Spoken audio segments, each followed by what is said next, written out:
యేసుక్రీస్తు నామంలో జూమ్ లో జాయిన్ అయిన మీ అందరికి కూడా నా హృదయపూర్వకమైన వందనాలు తెలియజేస్తున్నాను. దేవునికి స్తోత్రం కలుగును గాక. యోహాను సువార్త 2వ అధ్యాయంలో సంభవాన్ని ఒకసారి మనం జ్ఞాపకం చేసుకున్నట్లయితే మీ అందరికీ తెలిసిన జరిగిన సంభవము. అయితే పరిశుద్ధులైన అపోస్తలులైన యోహాను మరి మిగిలిన సువార్తికులు ఎవరూ కూడా రికార్డ్ చేయని 6 మిరకిల్స్ 6 అద్భుతాలని యోహాను సువార్తలో ఆయన లిఖించినట్లుగా మనం చూడొచ్చు. టోటల్ గా యోహాను సువార్తలో 8 ప్రభువైన యేసుక్రీస్తు చేసిన అద్భుత కార్యాలు ఉన్నాయి. వాటిలో 6 అద్భుత కార్యాలు మిగిలిన ఏ సువార్తికులు కూడా మెన్షన్ చేయలేదు. ఒక్క పరిశుద్ధులైన యోహాను మాత్రమే మెన్షన్ చేశాడు. 6 ఒకటి ఈ కానా పెళ్లి విందులో జరిగిన అద్భుతం. ఈ కానా పెళ్లి విందులో జరిగిన అద్భుతాన్ని గురించి మనం ఆ యొక్క అద్భుతం ఏ పాఠం మనకు నేర్పిస్తుంది అని అంటే, అందులో ప్రాముఖ్యంగా ఈరోజు మన టాపిక్, దేవుడు మనకి తన బిడ్డలకు శ్రేష్టమైనదే ఇస్తాడు.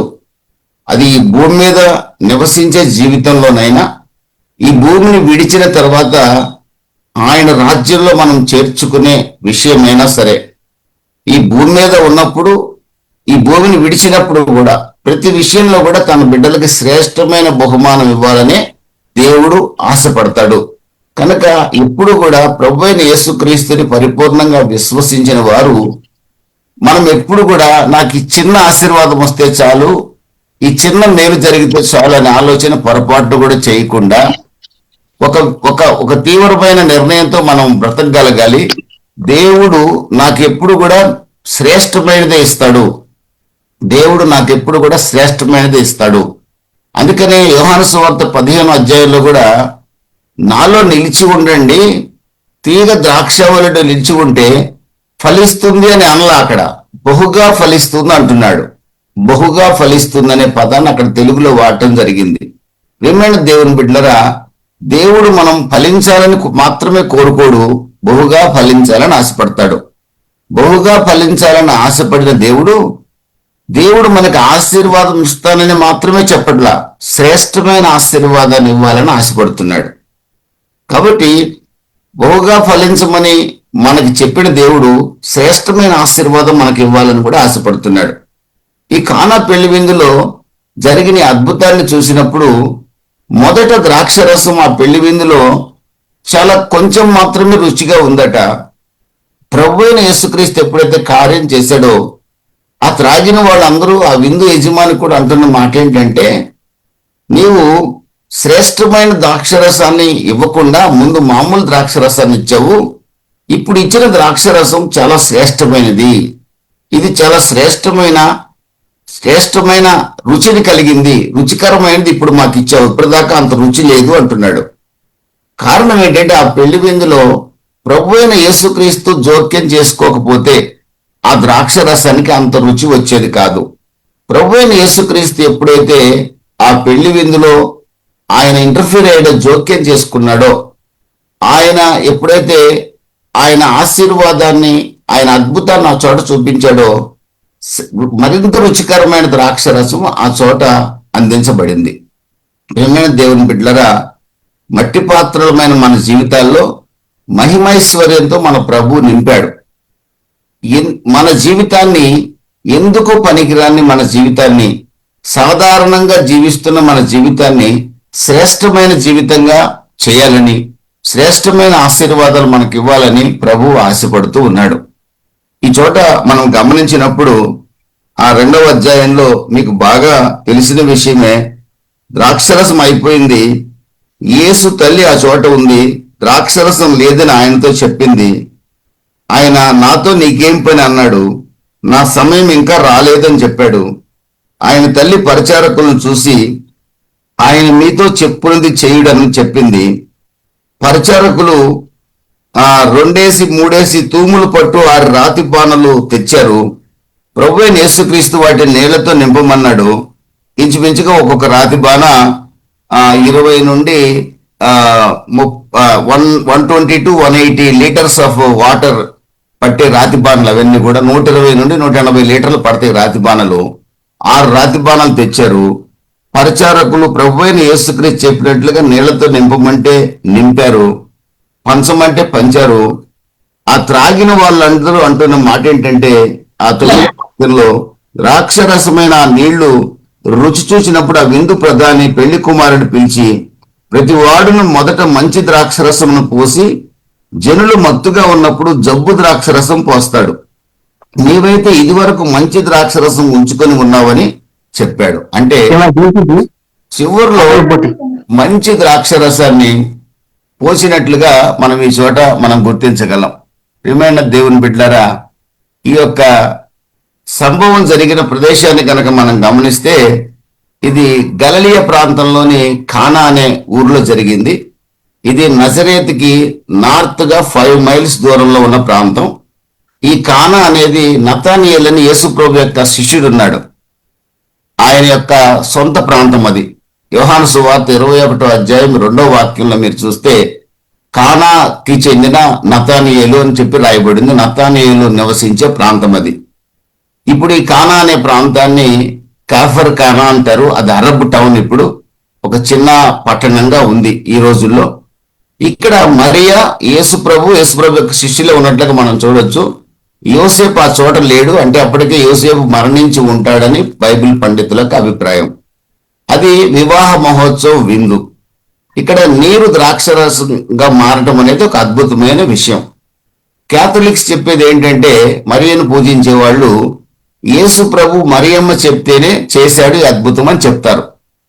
కానీ చోట అంశాన్ని కనుక మనం పరిశీలిస్తే, మరియమ్మ అక్కడ ద్రాక్షరసం అయిపోయిందని ప్రభు అయిన యేసుక్రీస్తుతో చెప్పినప్పుడు, అమ్మ నాతో నీకేమి పని, నా సమయం ఇంకా రాలేదన్నాడు. అంటే ఆమె చెప్పిన వెంటనే ఆయన చేయలే. ప్రభు అయిన యేసుక్రీస్తు ఎప్పుడు కూడా తన సమయంలోనే కార్యం చేస్తాడనే విషయాన్ని మనం బాగా గుర్తుపెట్టుకోవాలి. ప్రసంగి గ్రంథం 3వ అధ్యాయం 1, 2, 3 వాక్యాల్లో చూస్తే ప్రతి దానికి కూడా సమయం కలదు. ఇల్లు కట్టుకోవడానికి సమయం ఉంది, మనిషి పుట్టడానికి సమయం ఉంది, మనిషి చనిపోవడానికి సమయం ఉంది. ఏమండి, ప్రతి దానికి ఒక సమయం. పంట విత్తడానికి ఒక సమయం ఉంది, పంట కోయటానికి ఒక సమయం ఉంది. మన జీవితంలో కార్యం జరగాలన్నా కూడా ఒక సమయంలో జరుగుతుంది, మనం అనుకున్నప్పుడల్లా జరగదు. కార్యం జరగాలన్నా ప్రభు చిత్తానుసారంగా ఒక సమయాన్ని దేవుడు నిర్ణయించి ఉంటాడు. పరిశుద్ధ గ్రంథంలో కూడా మనం చూసినట్లయితే యోహాను సువార్త 5వ అధ్యాయం 19వ వాక్యంలో కూడా ప్రభు అయిన యేసుక్రీస్తు అంటాడు, తండ్రి ఏం చెప్తాడో కుమారుడు అదే చేస్తాడని చెప్తాడు. మరియమ్మ చెప్పింది కదా అని చెప్పి ప్రభు అయిన యేసుక్రీస్తు వెంటనే చేయలే. ఆమె లోక సంబంధంగా ఆయనకు తల్లే గాని నిజంగా ఆయనకి తల్లిదండ్రులు ఎవరంటే తండ్రి అయిన దేవుడు మాత్రమే. దేవుని స్తోత్రం కలుగును కాక. ఆయన పరిశుద్ధాత్మ ద్వారా గర్భం ధరించగా పుట్టినవాడు ఆయన. దేవాది దేవుడు నరావతారిగా భూమికి దిగి వచ్చాడు కనుక కేథలిక్స్ చెప్పినట్లుగా మరియమ్మ మాట విని యేసుప్రభు అద్భుతం చేశాడని అబద్ధం. యేసుప్రభు అక్కడ అద్భుతం చేసింది తన తండ్రి అయిన దేవుడు అద్భుతం చేయమంటే చేశాడు. అదే యోహాను సువార్త 5వ అధ్యాయం 19వ వాక్యంలో అంటాడు, కుమారుడు తండ్రి ఏం చెప్తాడో అదే చేస్తాడు.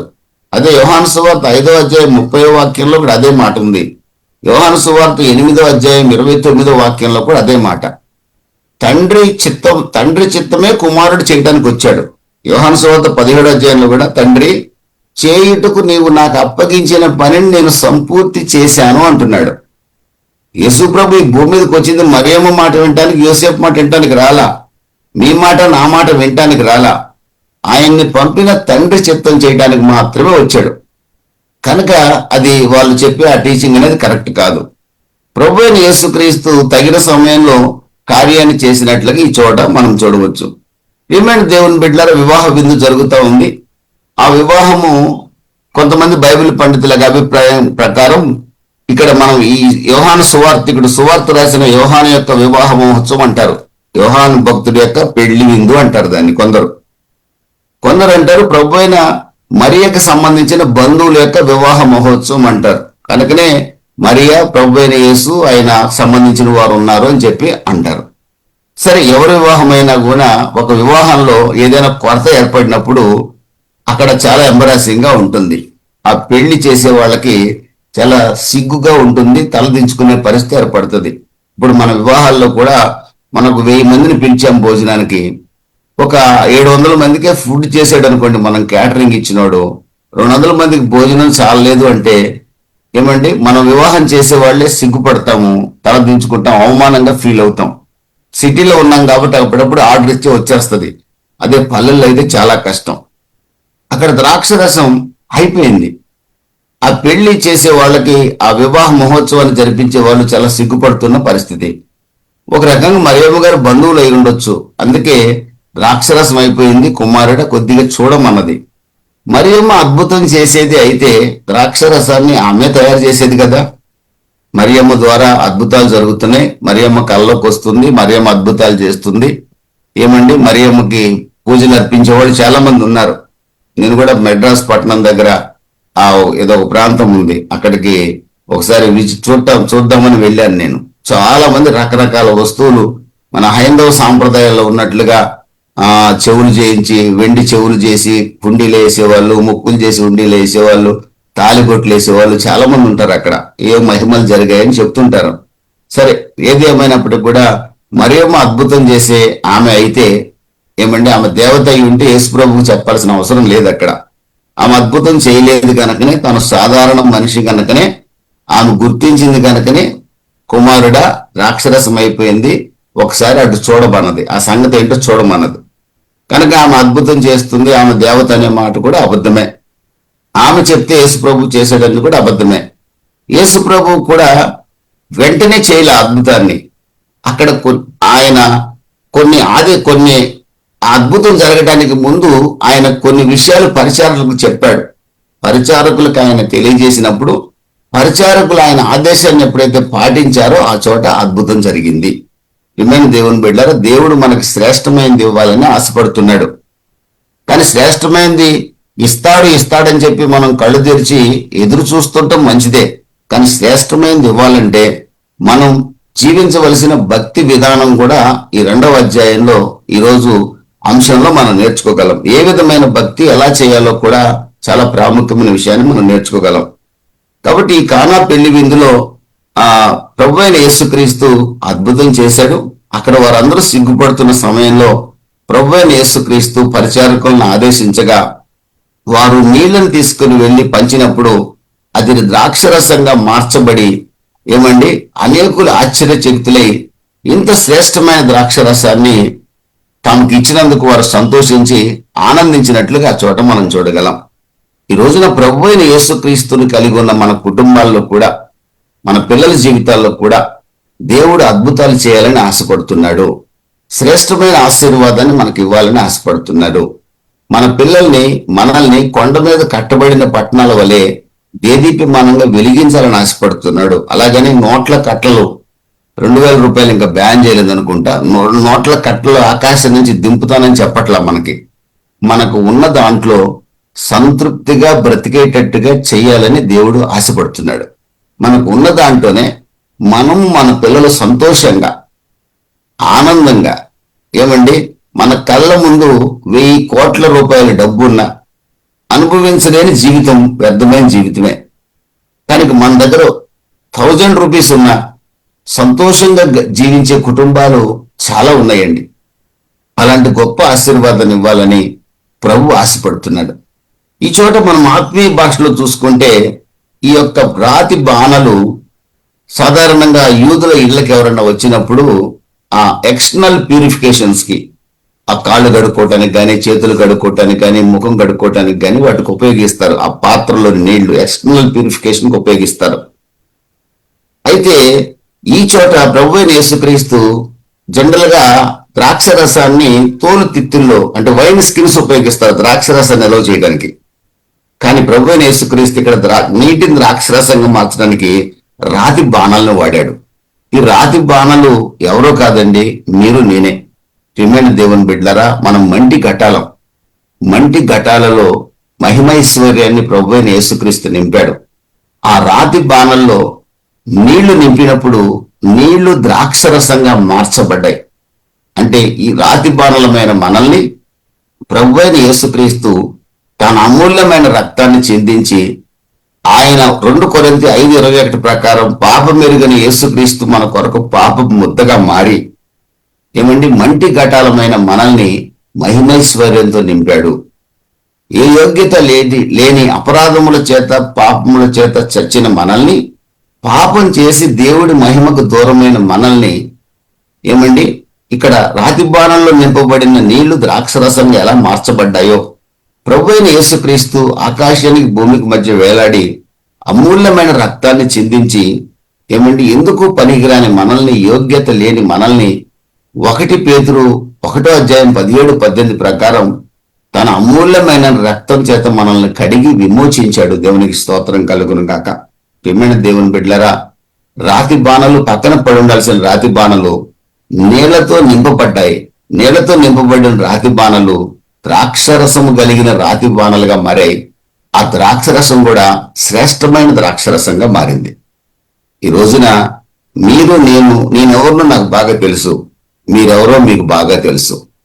మీరు ఈ రోజున ఈ స్థితిలో ఉన్నారంటే, ఇంకా బ్రతికున్నారంటే, ఇంకా మీరు, మీ పిల్లలు, మీకు ఈ రోజు మీరు కలిగి ఉన్న సంతోషాన్ని ఒకసారి మీరు గమనిస్తే, నిన్నటి రోజున మీరు ఏ సంతోషం ఉందో నాకు తెలియదు, కానీ ఈ రోజున మీరు కలిగి ఉన్న సంతోషం దేవుడు మీకు ఇచ్చిన గొప్ప శ్రేష్టమైన ఆశీర్వాదం అండి.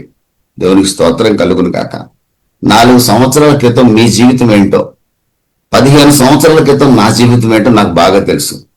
15 సంవత్సరాల క్రితం నాకు అన్ని ఉన్నట్టుగానే ఉన్నాయి, కానీ ఏది అనుభవించలేని దుస్థితిలో నేనున్నాను.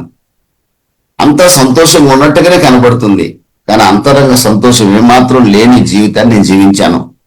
ఎప్పుడైతే ఈ రాతి బాణలో ద్రాక్షరసం నింపబడిందో, ఈ మంటి ఘటాన్ని ప్రభు అయిన యేసుక్రీస్తు దించిన అమూల్యమైన రక్తంతో కడిగి వెలపెట్టి నన్ను కొన్నాడో, ప్రియమైన దేవుని బిడ్డలరా, ఈ లోక సంబంధమైన ధనము ఉన్నా లేకపోయినా, ఈ లోక సంబంధమైన బంధువులు దగ్గరికి వచ్చినా రాకపోయినా, ప్రతి నిత్యము పరలోక ఆనందాన్ని అనుభవించగలిగే గొప్ప భాగ్యాన్ని నా ప్రభు ఈ మంటి ఘటానికి అనుగ్రహించాడండి. దేవునికి స్తోత్రం కలుగును గాక.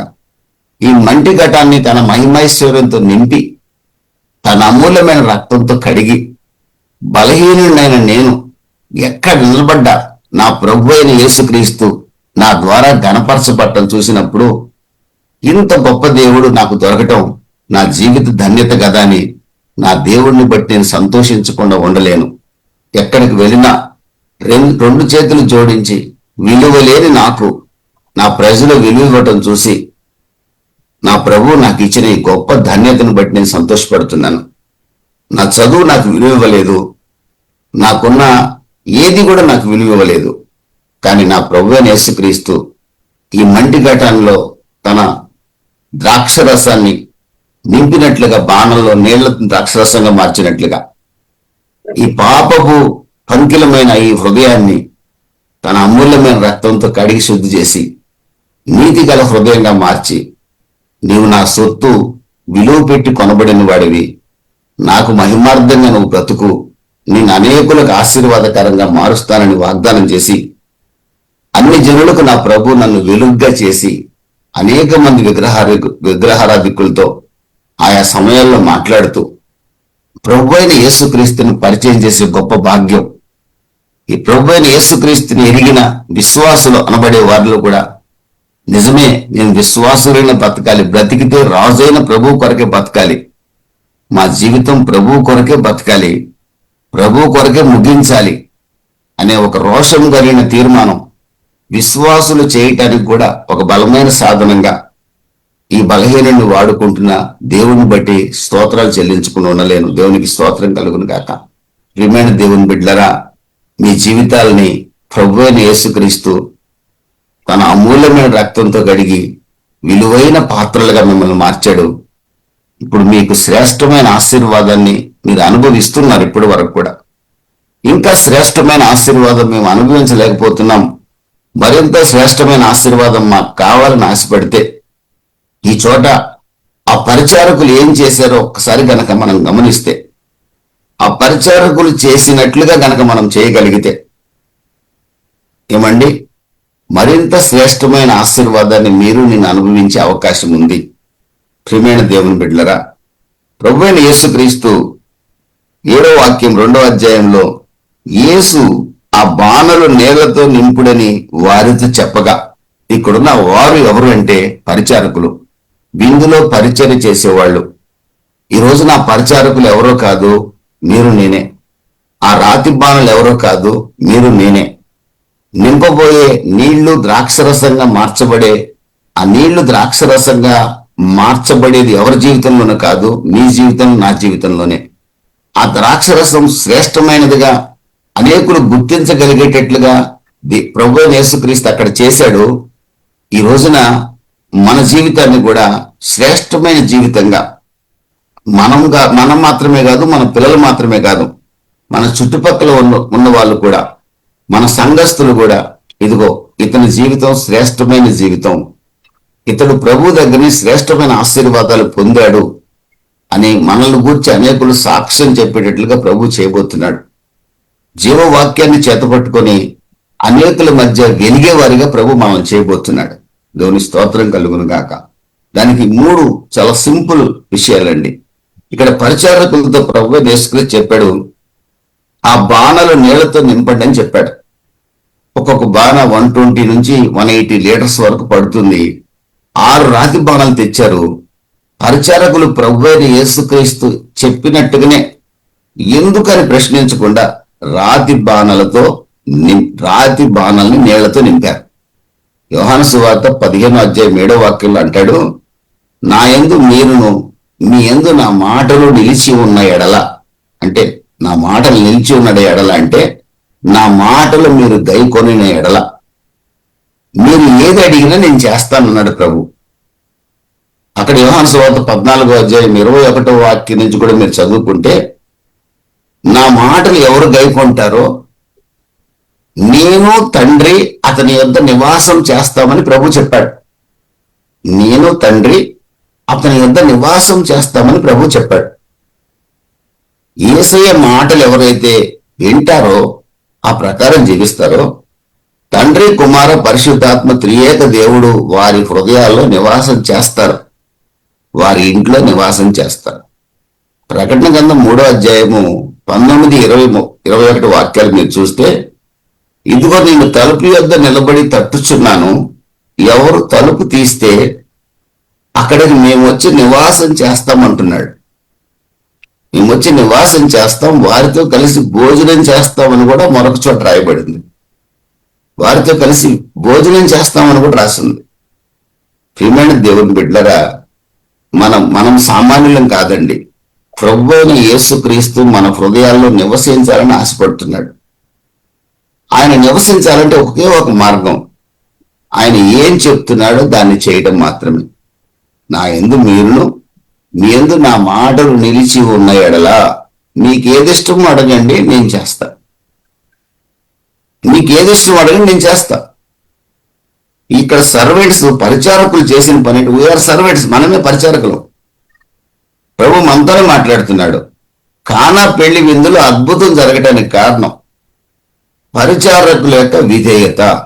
ఈ రోజున మన జీవితంలో, మన సేవలో, మన వ్యక్తిగత జీవితంలో అద్భుతం జరగాలంటే దేవుని వాక్యానికి మనం చూపించే విధేయత శ్రేష్టమైన జీవితాలుగా మన జీవితాలను మార్చబోతుంది. మన సంఘంలో 10 మంది ఉండొచ్చు, ప్రభు రాకడలో 10 మంది కూడా ఎత్తపడతారు. అది గుర్తుపెట్టుకోండి. 1000 మంది ఉన్న సంఘాన్ని చూసి వాడికి డబ్బులు వస్తాయని చెప్పి కంగారు పడకండి. డబ్బుతో ప్రభు అయిన యేసుక్రీస్తు ఎప్పుడు కొలవలా. ఇన్ టర్మ్స్ ఆఫ్ మనీ అనేది ఆయన దృష్టిలో లేదండి. మీరు 10 మంది సంఘం ఉన్నా అది శ్రేష్టమైన సంఘంగా నా ప్రభు మారుస్తాడు. ప్రభు రాకళ్ళు ఎత్తబడే సంఘంగా చేస్తాడు. అంతకంటే గొప్ప మహిమే ఉంది మనకి. 1000 మంది సంఘం ఉన్నాడు 500 మందినే ప్రభు రాజ్యానికి తీసుకుపోయి 500 మందిని విడిచిపెట్టి వెళ్ళిపోతాయి భూమి మీద. విడవబడే సంఘంగా వెళ్తే ప్రభు అయిన యేసుక్రీస్తు దగ్గర ఆ సేవకుడు మహిమ పొందలేడు. 10 మంది సంఘం, 10 మంది ఎత్తబడ్డారు అనుకోండి, 100% రిజల్ట్ సంపాదించినట్టు లెక్క. ఆ సేవకుడు మహిమే వేరుగా ఉంటుంది అక్కడ. ఇలా మనం కొలవాలి భక్తిని. 1,00,000 మంది సంఘం ఉందంట ఆయనకి, నాకు కూడా ఉంటే బాగుండని ఏమండి ఎగిరెగిరి మేడలెక్కి మెద్దులెక్కి దూకినా ఏమి రాదు. ఏమి రాదు. మనకి ఎంతమందిని ఇవ్వాలో ప్రభు నిర్ణయించి ఉంటాడు. అంతమంది వస్తారు మన దగ్గరికి. నా మీటింగ్కి 1,00,000 మంది రావాలనుకుంటే ఎలాగా? నేను ఎంతమందికి వాక్యం చెప్పాలో ప్రభు ఆల్రెడీ నిర్ణయించాడు. నా మీటింగ్ 100 మంది ఉండాలా, 200 మంది ఉండాలా ఆయన నిర్ణయించేశాడు. పలాగాయనికి 1,00,000 మంది వస్తారంటే నాకు కూడా 1,00,000 రావాలంటే కుదరదు. ప్రభు ఎవరు చెరుపడికి అప్పగించాడు. ప్రియమైన దేవుని బిడ్డలారా, విధేయత ప్రభు చూస్తాడండి. పరిచారకులని విధేయత చూపించారు. ఆ సారేపత్తుల విధవరాలు ఏమండి దైవజనుడి యొక్క మాటకి ఎలా విధేయత చూపించి తాను చేసుకున్న మొదటి అప్పాన్ని తెచ్చి దైవజనుడికి ఇచ్చి కరువు కాలం అంతా సమృద్ధిని అనుభవించింది. సారేపత్తి విధవరాలు కరువు కాలంలో అంతా గుడ్డిలో నూనె అయిపోలేదు, తొట్టిలో పిండి అయిపోలేదు. కారణం విధేయత. కారణం విధేయత.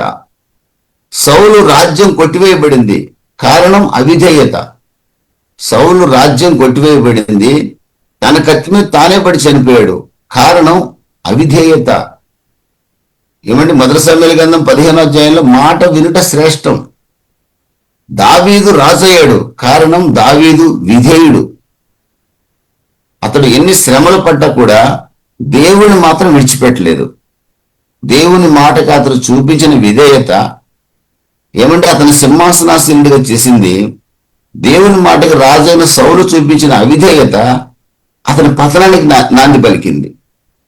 విధవరాలు దైవజనుడి మాటకు చూపించిన విధేయత సమృద్ధిని కలిగించింది. దేవుని స్తోత్రం కలుగును గాక. ఈ చోటున పరిచారకులు ప్రభువైన యేసుక్రీస్తు చెప్పిన మాటకు చూపించిన విధేయత.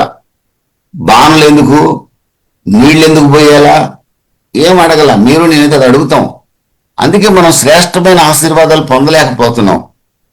బైబిల్లో ఈ మాట కరెక్టేనా, బైబిల్లో అక్కడ ఇలా ఉంది కదా, ద్రాక్షరసం తాగొద్దని బైబిల్ చెప్తుంది, మద్యపానం స్వీకరించవద్దని బైబిల్ చెప్తుంది. మరి పౌలు గారు తిమోతికి కడుపు జబ్బు నిమిత్తం కొంచెం ద్రాక్షరసం తాగొచ్చు అన్నాడు కదా, 1 ఔన్స్ తాగొచ్చు కదా అని అడిగేవాడు ఒకడు. సిగరెట్ తాగితే ఏమవుద్ది, ఎక్కడుంది తాగొద్దు అనేవాడు ఒకడు. నీ దేహం దేవుని ఆలయం రా, దాన్ని పాడు చేసుకోవద్దని బైబిల్ స్పష్టంగా చెప్తుంది. సైంటిస్టులే చెప్తున్నారు సిగరెట్ తాగొద్దని, ధూమపానం క్యాన్సర్ వస్తుందని. దాన్ని ప్రశ్నించే క్రైస్తవులు కొంతమంది. ఇలా ప్రశ్నించేవారు ఎవరు కూడా వారి జీవితాలు శ్రేష్టమైన జీవితాలుగా మారవండి. బైబిల్ని ప్రశ్నించకుండా తూచ తప్పకుండా పాటించగలిగితే ఏమండి, పరిచారకులు నీళ్లతో నింపమంటే నింపారు, బాణలు తెమ్మంటే తెచ్చారు. వారి యొక్క విధేయత ఏం చేసింది తెలుసండి, శ్రేష్టమైన ద్రాక్షరసాన్ని ఆ విందులో అందించేటట్లుగా చేసింది. ఆ విందునే సంతోషభరితమైన విందుగా మార్చిందండి. ఈ రోజున మన జీవితాలను ప్రభు ఆనందమయమైన జీవితాలుగా చేయాలని ఆశపడుతున్నాడు. అత్యద్భుతమైన ఆశీర్వాదాలు ఇవ్వాలని ఆశపడుతున్నాడు. శ్రేష్టమైనది మనకు గిఫ్ట్గా ఇవ్వాలని ప్రభు కోరుకుంటున్నాడు. నార్మల్ది కాదు, శ్రేష్టమైనది. Best, good, better, best. Better కూడా కాదు, బెస్ట్. దానికి కావాల్సింది ఒబీడియన్స్ అండి. రెండవది పరిచారకుల యొక్క విశ్వాసం, ట్రస్ట్, నమ్మకం. మార్కు సువార్త 9వ అధ్యాయంలో మీకు బాగా తెలుసు, నమ్ముట నీ వలనైతే నమ్మువానికి సమస్తము సాధ్యమే అని రాస్తుంది. 23వ వాక్యం అనుకుంటా. నమ్ముట నీ వలనైతే నమ్మువానికి సమస్తము సాధ్యమే. ఫిబ్రవరి 11:6 రాస్తుంది, దేవుడు ఉన్నాడు, తన అడుగు వారికి ఆయన ఫలము దయచేస్తాడు. ఇదే విశ్వాసం. మీరు ప్రభువైన యేసుక్రీస్తుని ఆరాధిస్తున్నారు, ఈ సమయంలో ఇంట్లో ఏదో పని చేసుకోకుండా ఈ జూమ్లో ఉన్నారు, ఏదో వాక్యం వినాలని ఆశతోనే. సరే, కొంతమంది ఏం పని చేసుకుంటారు నాకు తెలియదు, నేను చూడలేదు కాబట్టి. సరే, ఏదేమైనా వాక్యం మీ యొక్క ఫోన్ జేబులో పెట్టుకొని వెంటనే ఉన్నారు. వాక్యం అయితే ఇంత ప్రయాసం మనకు అనవసరం కదా. ఈ జూమ్లో జాయిన్ కావటం వల్ల మనకి ఏమైనా పైసలు ఇస్తున్నారు ఎవరన్నా? ఏం లేదు. కానీ మీకున్న ఆశ ఏంటి తెలుసండి, మీకు నాకున్న ఆశ కూడా. మన దేవుడు ఉన్నాడు, మన దేవుడు మనకు ఫలం దయచేస్తాడు. మన దేవుని యొక్క వాక్యాన్ని వింటూ ఉంటే మనలో విశ్వాసం పెరుగుతుందనే ఉద్దేశంతోనే మీరు జాయిన్ అయ్యారు. నేను కూడా అందుకే బోధిస్తున్నా. మీకు బోధిస్తున్నానంటే నేను మహాభక్తునని కాదు, మీకు బోధిస్తున్న నేను విశ్వాసంలో స్థిరపడాలనే స్వార్థంతో బోధిస్తున్నా. నా స్వార్థం ఏంటంటే మీకు చెప్తూ నేను ఇంకా భక్తులు ఎదగాలని నా ఆశ, నా స్వార్థం అది. నేను చెప్పకుండా ఉన్నాను అనుకోండి, నేను భక్తులు పడిపోయే అవకాశం ఉంది. ప్రభు నాకు చెప్పే అధికారం ఇచ్చాడు, వాక్యాన్ని బోధించే అధికారం ఇచ్చాడు. నేను బోధిస్తూనే ఉంటా అవకాశం ఉన్నప్పుడల్లా. ప్రాణం పోయే వరకు బోధిస్తూనే ఉంటా. దానివల్ల నా భక్తి జీవితం మెరుగు చేసుకోవాలన్న ఆశ. ఇదే స్వార్థం మీకు నాకు. కొంతమంది రకరకాల పెళ్లి విందుల్లో ఉండి రకరకాల కార్యక్రమాల్లో బిజీగా ఉంటారు. ఆ టైంలో బిజీగా ఉంటారు. మళ్ళీ తర్వాత అవకాశం దొరికినప్పుడు వాక్యం వింటారు చక్కగా. మనం ఎంత బిజీ షెడ్యూల్లో ఉన్నా ఏదో రకంగా వాక్యం వినాలనే ఆశతో మీరు జాయిన్ అయినా మీ విశ్వాసాన్ని బట్టి దేవుడు మీకు శ్రేష్టమైనది ఇవ్వకుండా ఉండడు. ఆమేన్, హల్లెలూయా. అపోస్తలుల కార్యాలు 3వ అధ్యాయంలో ఏమంటే యేసు నామం మందు తప్ప వాళ్ళందరూ కుంటివాడు స్వస్థపరచబట్టని చూసి పేతురు వైపు చూస్తున్నారు. పేతురు ఏదో అద్భుతం చేసినట్లుగా. పేతురు యోహానులు ఏదో అద్భుతం చేశారనుకుంటున్నారు. పేతురు యోహానులు అంటున్నాడు, మీరెందుకు మా వైపు తేరి చూస్తున్నారు? ప్రభు అయిన యేసుక్రీస్తునందరి విశ్వాసమే వీనికి ఈ పూర్ణ స్వస్థతను కలగజేసింది. యేసుక్రీస్తునందుంచే విశ్వాసము అద్భుతాన్ని చేస్తుందండి. ప్రియమైన దేవుని బిడ్డలారా, అక్కడున్న పరిచారకులు ప్రభు అయిన యేసుక్రీస్తు బాణం తెమ్మంటే తెచ్చారు, నీళ్లతో నింపమంటే నింపారు. ప్రభు అయిన యేసుక్రీస్తు పంచమంటే పంచారు. నీళ్ళని పంచుతున్నారు. పోయి నీళ్లు కదా ప్రభువా పంచమంటావేంటి, మీరు ఇస్తే మమ్మల్ని కొడతారని ఆలోచన చేయట్లే. ప్రభు చెప్పాడు నీళ్లతో నింపమన్నాడు, వాళ్ళు నింపింది నీళ్లే. పంచమన్నాడు, పంచబోయేది కూడా నీళ్లే వాళ్ళకి తెలిసినంత వరకు. కానీ పంచిన తర్వాత త్రాగే వాళ్ళకి అర్థమైంది అది నీళ్లు కాదు, ద్రాక్షరసం అని. అది ఆశీర్వాదం.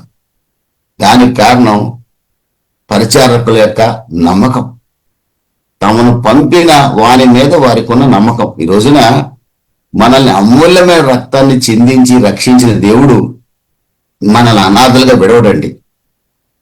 తన ప్రియ కుమారుణ్ణి మన కొరకు అనుగ్రహించిన దేవుడు మనకి ఏమైనా చేయగలడు. ఆయన రోమా 8వ అధ్యాయంలో అంటాడు, తన సొంత కుమారుణ్ణి మన కొరకు అనుగ్రహించాడు. ఆయన మనకు అన్యాయం జరుగుతుంటే చూస్తుంటాడా? మనం కన్నీరు కారుస్తే చూడగలడా? మన పిల్లలు ఇష్టానుసారంగా తిరుగుతుంటే మార్చకుండా ఉంటాడా? నీ భర్తని మార్చకుండా ఉంటాడా? నీ భార్యను మార్చకుండా ఉంటాడా? ఏమంటే నీ కష్టం కలిగించే ఉద్యోగస్తుడిని అతని హృదయాన్ని మార్చకుండా ఉంటాడా? నీ వ్యాపారంలో నువ్వు నష్టపోతుంటే నీ వ్యాపారాన్ని ఆశీర్వదించకుండా ఆయన ఉంటాడా?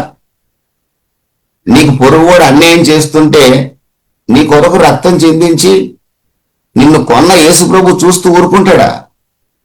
నువ్వు పగ తీర్చుకోవాల్సిన పనిలా, పగ తీర్చుట ఆయన పని. మీరు నేను చేయాల్సింది ఏంటి తెలుసండి? ఆయన మాటకు విధేయత చూపిద్దాం. ఆయన మాట ఎక్కడ ఉంది? బైబిల్లో ఉంది. ఆయన మీద నమ్మకం ఉంచుదాం. ఆయన సమస్తము చేయగలడని నమ్మకం ఉంచుదాం. ఆయన నమ్మదగిన వాడు, ఆయన సమస్తము చేయగలడని నమ్మకం ఉంచుదాం. నమ్మితే అద్భుతం జరుగుతుందని విశ్వసిద్దాం. ప్రియమైన దేవుని బిడ్డలరా, మూడవదిగా నమ్మిన వారు ఏం చేస్తారు తెలుసండి? వారు మారు మాట్లాడకుండా పంచారు. దేవునికి స్తోత్రం కలుగును గాక. ప్రియమైన దేవుని బిడ్డలరా, ఈ చోట వారి యొక్క విధేయత, వారి యొక్క విశ్వాసం ఒక అద్భుతాన్ని చేసినట్లుగా మనం చూడగలం. ఆ వివాహ విందులో, కలవరంతో ఉంటున్న వివాహ విందులో మరలా తిరిగి ఆనందంతో ఆ వివాహ విందు నింపబడింది. కారణం పరిచారకుల యొక్క విధేయత, వారి యొక్క విశ్వాసం. ఆ రెండే ఆ చోట ప్రభు అయిన యేసుక్రీస్తు అద్భుతం చేయటానికి దోహదపడ్డాయి. ఈ రోజున మీ జీవితంలో, నా జీవితంలో కూడా ప్రభు శ్రేష్టమైనది ఇవ్వాలని ఆశపడుతున్నాడు. ఆ కానా పెళ్లి విందులో శ్రేష్టమైన ద్రాక్షరసాన్ని ఇచ్చినట్లుగానే మన జీవితాన్ని శ్రేష్టమైనదిగా మార్చాలని, ఏమండి, లో క్వాలిటీలో ఉన్న మన బ్రతుకుల్ని హై క్వాలిటీ బ్రతుకులుగా, అంటే ఎంతసేపు డబ్బుతో కొలవకండి, డబ్బుతో ఆలోచించకండి.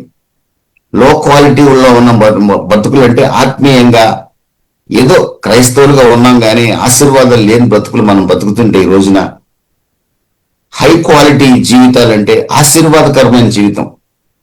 సంతోషం లేని మా హృదయంలో సంతోషాన్ని కలిగించాలని, సమాధానం లేని మన కుటుంబంలో సమాధానం కలిగించాలని, ఏమండి, నింపుదల లేని మన కుటుంబాల్లో, లేమి కలిగిన మన కుటుంబాల్లో మన గిన్నె నిండి పొంగి పొర్లేటట్టుగా చేయాలని ప్రభు ఆశపడుతున్నాడు. ఏమండి, ప్రియమైన దేవుని బిడ్డలారా, నయోమి యొక్క జీవితాన్ని ఆమె మారా అనుకుంది, తను ప్రభు మధురంగా మార్చాడు. ఆమె పేరుకు తగినట్టుగానే. ఆమె పేరు మధురమే, కానీ తన క్రియల వలన ఆమె చేదుగా మారింది. చేదైన ఆమె జీవితాన్ని మరలా తిరిగి మధురంగా నా ప్రభు మార్చాడు.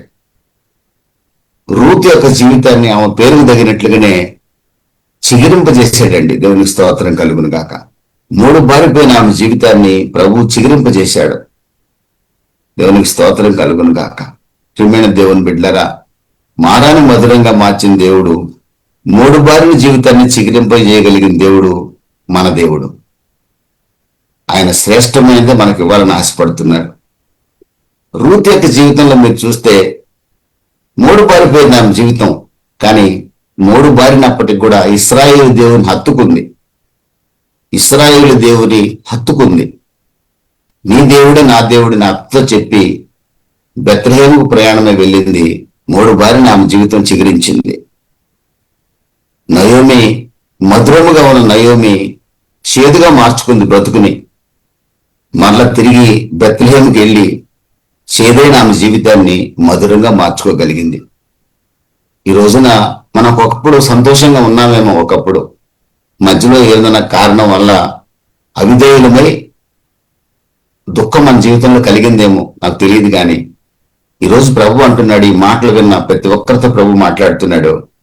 వారి జీవితాన్ని చిగిరింపజేసిన నేను, వారి జీవితాన్ని మధురంగా మార్చిన నేను, నా రక్తంలో కడగబడిన మిమ్మల్ని విడిచిపెడతానా? పొరపాటును కూడా నేను విడిచిపెట్టను. మీకు శ్రేష్టమైన ఆశీర్వాదాలు ఇవ్వడానికి సిద్ధంగా ఉన్నాను. అయితే మీ దగ్గర నుంచి ఒకటి కోరుకుంటున్నాను, నా మాటకి పరిపూర్ణమైన విధేయత చూపించండి. ఎవడు నా మాట విని వణుకుతాడో అతని మీద నా కన్నులు నిలుపుతాను కనుక నేను యెషయా 66:2 ప్రకారంగా మీ మీద ఎప్పుడు నా కను దృష్టి ఉంచాలని ఆశపడుతున్నాను, మీకు సహాయం చేయాలని ఆశపడుతున్నాను. రెండవది, నమ్మిన నా మీద మీరు నమ్మకం ఉంచండి. ఎప్పుడు మీరు అపనమ్మకం రానివ్వకండి. ఇది జరగదేమో అని కంగారు పడకండి. నేను ఏమైనా కూడా చేయగలను. కారణం, మీ కొరకు ఆఖరి రక్తబొట్టు కూడా చిందించినండి. నేను పరలోకాన్ని వదిలిపెట్టాను, భూమి మీదకి వచ్చాను, వీపు సాళ్లుగా దున్నించుకున్నాను, ముళ్ళ కిరీటం పెట్టించుకున్నాను, ఉమ్మి వేయించుకున్నాను, వికారిగా మారాను, ప్రాణం కూడా పోగొట్టుకున్నాను. ఇంత చేసి నేను మీకు సహాయం చేయకుండా ఎలా ఉంటాను? తప్పకుండా చేస్తాను.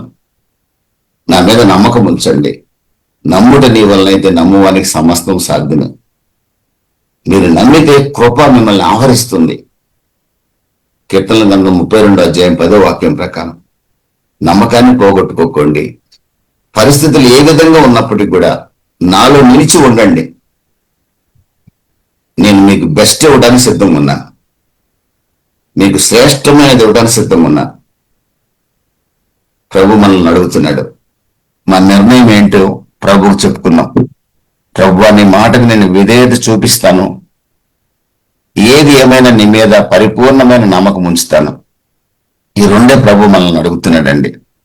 మరొకసారి చెప్తున్నాను, తన ప్రాణాన్ని సైతం లెక్క చేయని తన ప్రియ కుమారుని మన కొరకు పంపించి ఆ ప్రియ కుమారుని బలిగా అర్పించిన దేవుడు, తండ్రి అయిన దేవుడు మనకు సహాయం చేయకుండా ఉండలేడు. అందుకే పౌలు గారు అంటాడు, శ్రమైన, కరువైన, ఖడ్గమైన, హింసైన, ఉపద్రవమైన అట్టిది మరి ఏదైనా క్రీస్తు ప్రేమ నుండి నన్ను ఎడబాప నేరదు అంటాడు. నా జీవితంలో ఏం సంభవించినా నేను యేసుక్రీస్తు నుండి దూరంగా పారిపోయే ప్రశ్నే లేదంటాడు ఆయన. ఎందుకంటే నా ప్రభు నన్ను విడిచిపెట్టడనే గట్టి నమ్మకం ఉంది ఆయనకి. నేను బ్రతికినా క్రీస్తు కొరకే, చనిపోయినా క్రీస్తు కొరకే అంటాడు. కారణం ఏంటో తాను నమ్మిన ప్రభు ఎవరు ఆయనకు బాగా తెలుసు. గలతీయులు రాసిన పత్రిక 1వ అధ్యాయంలో అంటాడు, నేను నమ్మిన వారిని ఎరుగుదును గనక నేను సిగ్గుపడను అంటాడు. మీరు నమ్మిన యేసు ప్రభు ఎవరో మీకు తెలుసా? ఆయన మీ పక్షంగా కార్యం చేస్తాడని నమ్మకం మీకుందా? మీ గర్భాన్ని తెరవగలడని నమ్మకం మీకుందా? మీ పిల్లల గర్భాలు తెరవగల నమ్మకం మీకుందా? మీ పిల్లల ఉద్యోగాలను ఆశీర్వదించగల నమ్మకం మీకుందా? మీకున్న వివాదాలను పరిష్కరించగలడని నమ్మకం మీకుందా? మీకు ఆరోగ్యం ఇస్తాడని నమ్మకం మీకుందా? ఆయన చేస్తాడు. నీ వయసుతో సంబంధంలా ఆయన సమయంలో ఆయన చేస్తాడు. మేలైనదే ఇస్తాడు. ఇది ప్రభు మనల్ని అడుగుతున్నాడు. విధేయత చూపిస్తావా, నమ్ముతావా అని అడుగుతున్నాడు. నా ప్రియమైన దేవుని బిడ్డలరా, ఒక్క మాట మాత్రం మనం స్పష్టంగా గుర్తుపెట్టుకోవాలి. విలువైన తన రక్తం పెట్టి మనల్ని కొన్న దేవుడు మన అనాథలుగా విడవడు, మనకు మేలు చేయక మానడు. విశ్వాసంతో ముందుకు సాగుదాం. దేవుడిచ్చే శ్రేష్టమైన ఆశీర్వాదాన్ని అనుభవిద్దాం.